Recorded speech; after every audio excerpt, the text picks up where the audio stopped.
As Allegheny returns to the familiar rhythm of the semester, student workers find themselves back at work in the midst of a pandemic.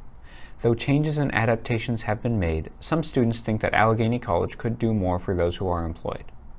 With regards to the virus, Kaylee Young, a teaching assistant in the video production department, thinks Allegheny is doing its part to prevent the spread of COVID-19.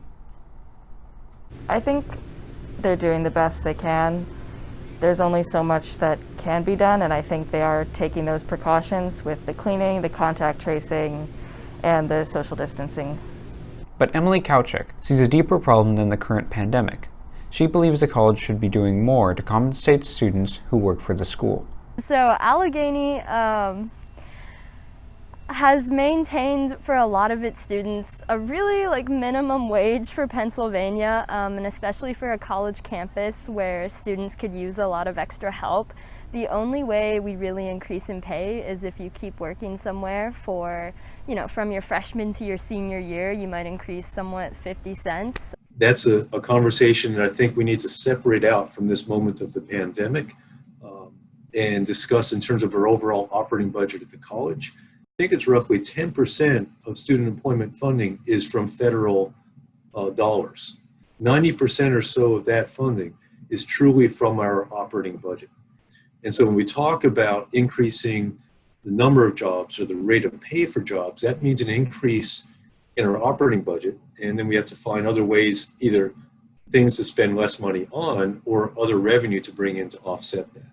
Vice President for Enrollment and Dean of Admissions Cornell LeSane also suggested that students reach out if it gets difficult to balance work and study. If there are students who are having challenges, just whether it's financial or mental or what have you, one, they should connect with the people they are ultimately reporting to in those jobs.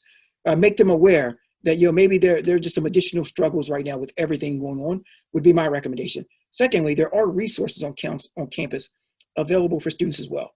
And while I think Allegheny does a great job of trying to outreach and be proactive in catching those, it's just not going to be possible all the time. And so for those students who may really have some challenges, one, again, reach out to their employers, but two, utilize the resources that are available on campus as well. I know we have I think it is sort of a crisis fund or a CARES Act fund for students to request money if they need that extra help. I don't know how accessible that is for students, and I know a lot of people who do need help don't reach out or ask for it. And historically, Allegheny has been pretty strict with giving away funds and making exceptions. So I don't think it's doing everything it can, especially for our students of color and our students who are minorities. Provost Cole also pointed to a new program started this year to help students in financial difficulty. We did launch this past year, and we had been planning to launch this, and it was actually good that we were able to continue to launch this during the pandemic. A program for, I'll call it emergency funding for students. It's our Success Grant program, and so there is funding. Sources of funding available for students to apply to for unexpected costs or expenses. So that's something that we're really proud of, and that we were planning on doing before we even knew of the pandemic and the impacts of the pandemic. Though critical of the college, Kauchik is still hopeful for change. Just because you criticize an institution does not mean you don't have faith in it. I'm very proud to be a Gator, and I think Allegheny has a fantastic reputation as an institution, but there's improvements that need to be made, especially for incoming freshmen and incoming classes. But yeah, we've done a good job, and I think it's us that need to make sure we do better. For the campus, I'm Sami Mirza.